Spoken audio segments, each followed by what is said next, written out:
शहर की तंग गलियों में एक छोटा सा घर था। उस घर में रहीम अपनी बूढ़ी अम्मी के साथ रहता था। रहीम एक दर्जी था, लेकिन उसकी कमाई बहुत कम थी। कभी काम मिलता, कभी नहीं। फिर भी रमज़ान का महीना आते ही उसके दिल में एक अजीब सी खुशी भर जाती थी। रमज़ान का पहला रोज़ा था। सहरी के वक्त अम्मी ने सूखी रोटी और थोड़ा सा नमक रखा। रहीम मुस्कुराया और बोला, अम्मी, आज की सहरी तो बादशाहों वाली है, क्योंकि ये रोजे की सहरी है। अम्मी की आंखें भर आईं। गरीबी थी मगर दिल अमीर था। पहला इम्तिहान।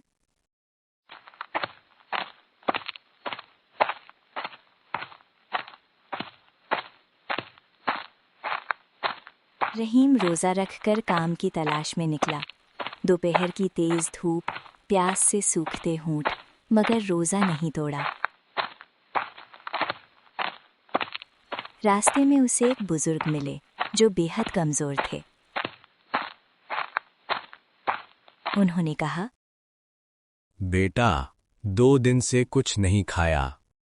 रहीम के पास बस इफ्तार के लिए रखा एक छोटा सा खाने का पैकेट था, खजूर और थोड़ा चना। उसने बिना सोचे वो पैकेट बुजुर्ग को दे दिया।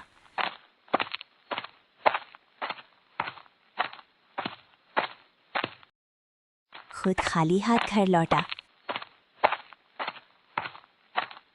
अम्मी ने पूछा, इफ्तार का सामान? रहीम मुस्कुराया। अम्मी, आज हमारा इफ्तार सब्र से होगा। दोनों ने पानी से रोज़ा खोला। उसी रात दरवाजे पर दस्तक हुई। बाहर एक अनजान आदमी खड़ा था। उसने कहा, क्या आप रहीम दर्जी हैं? आपने मेरे अब्बा की मदद की थी। ये छोटा सा तोहफा कबूल कीजिए। उसने राशन के कई थैले और कुछ पैसे दिए। रहीम हैरान रह गया।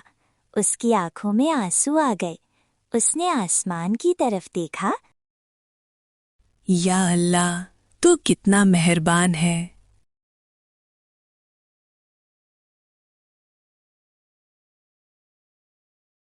दिन बीतते गए। रहीम रोज़ा रखता, मेहनत करता और जो भी कमाता उसमें से कुछ गरीबों में बांट देता। एक दिन उसने देखा एक छोटा बच्चा मस्जिद के बाहर बैठा रो रहा है। उसके पास इफ्तार नहीं था। रहीम उसे घर ले आया। अम्मी ने प्यार से खिलाया। बच्चा मुस्कुराया। अंकल, अल्लाह आपको खुश रखे। उस मासूम की दुआ सुनकर रहीम का दिल भर आया। असली इनाम कोई ऊब। रमज़ान के आखिरी जुमे की रात थी। रहीम नमाज पढ़कर दुआ कर रहा था। या अल्लाह, मुझे अमीर नहीं मगर नेक बना दे, ताकि मैं दूसरों के काम आ सकूं।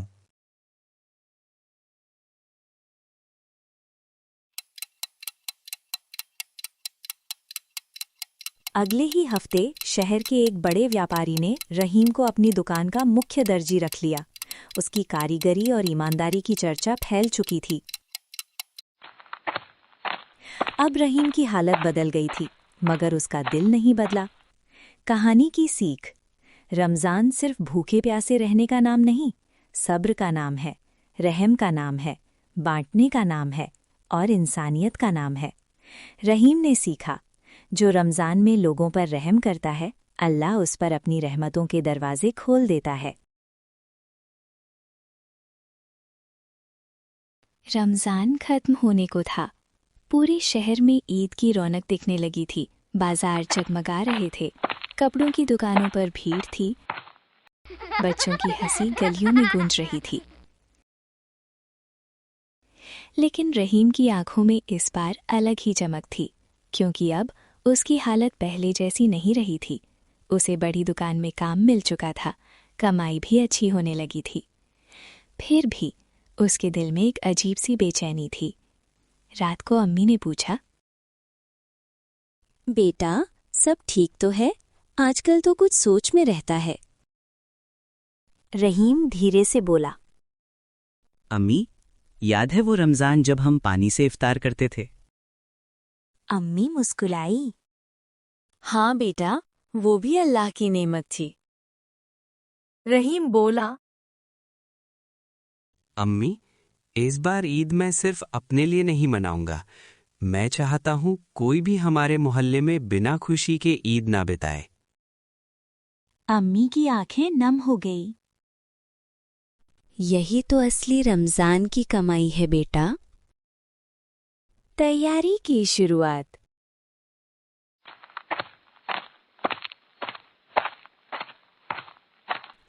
अगले ही दिन से रहीम ने एक काम शुरू किया।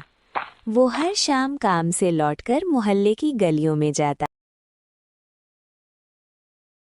उसने एक पुरानी कॉपी में सब लिखना शुरू किया। 7 घरों में राशन की कमी, 11 बच्चों के पास नए कपड़े नहीं, 2 बुजुर्ग अकेले, एक बीमार रिक्शा वाला।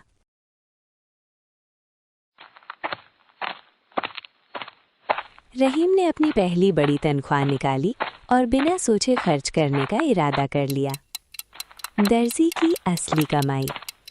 दुकान में ईद के कपड़ों की सिलाई का बहुत काम था। रहीम दिन रात मेहनत करता। एक दिन मालिक ने कहा, रहीम, तुम चाहो तो ओवरटाइम का पैसा ले लो या छुट्टी कर लो। रहीम मुस्कुराया। हाजी साहब, अगर इजाजत हो तो मैं रात में यहीं बैठकर कुछ अपने काम भी कर लूं? मालिक ने पूछा। कौन सा काम? रहीम बोला। गरीब बच्चों के कपड़े सिलने हैं, ईद से पहले तैयार करने हैं। मालिक कुछ पल चुप रहे, फिर बोले, कपड़ा भी दुकान से ले जाओ, ये मेरी तरफ से। रहीम की आंखें भर आईं। खुशियों की सिलाई। अब हर रात दुकान बंद होने के बाद रहीम अकेले बैठता। छोटे छोटे कुर्ते, रंगीन फ्रॉक, नन्हे पायजामे। हर कपड़ा सिलते वक्त वो दुआ करता। या अल्लाह, जिस बच्चे के जिस्म पर ये कपड़ा जाए उसके घर खुशियां भर दे। सुई चलती, धागा चलता और उसके साथ चलती उसकी मोहब्बत। चांद रात। आखिर चांद रात आ गई। पूरा शहर रोशनी से जगमगा उठा। बच्चे चांद मुबारक चिल्ला रहे थे। चांद मुबारक हो, चांद मुबारक हो, चांद मुबारक हो। रहीम ने अपने घर में बड़े बड़े थैले रखे। राशन के पैकेट, सिवैयां, खजूर, कपड़े, बच्चों के जूते। अम्मी ने पूछा, बेटा अपने लिए क्या लिया? रहीम हंस पड़ा।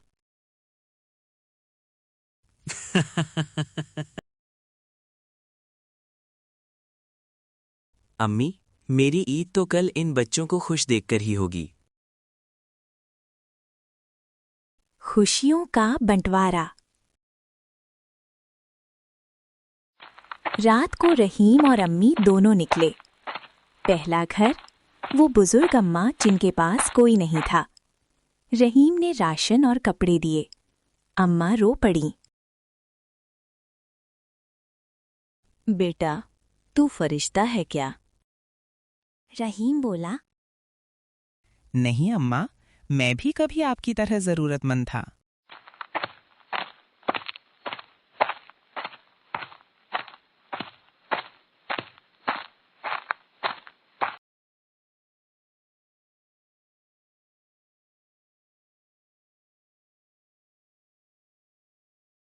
दूसरा घर, रिक्शा वाला करीम। बीमारी से काम बंद था।